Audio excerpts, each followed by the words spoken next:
area man. Mwana Batman, Jizzy 99. Ndazipachika mugemu, mu industry, ndazisha hapa ngoja. Kusarapa wako nkazi wake sina gwire. Inayo kanga nkazi wake ninangoja.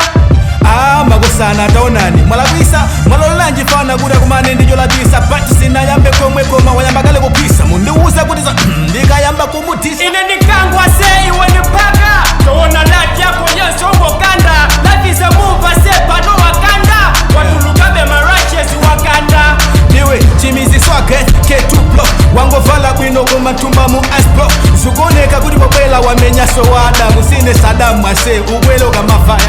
makosana marapa akamba bwere kuzakumana nina 99 azipepera makosana mic battle 2023 ndipamene rapa wako ndapera akuretana ndiwe tasaka pena ndiwankanda ndikudaba flow yako yingomveka za ukanda bongo ndikana chipiti chichikukukwela atasi uluka kaye ndikakutoka makatela more fire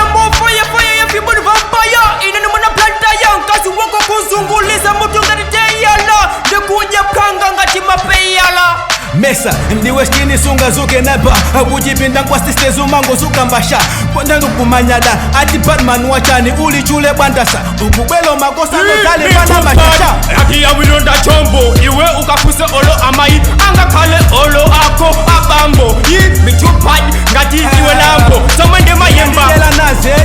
ukuspoka somwe ukuspito kala ngati ukuchoka buto sine kada na kutolela joka koma ndikuziwa sokutango badwa ndi masoka suku yimba ngati foni yopanda kadino iwe ndimumenya kadino sinimamenya ndikumenya iweyo koma ndikakumenya iweyo misozi ata kutulusi ni kadino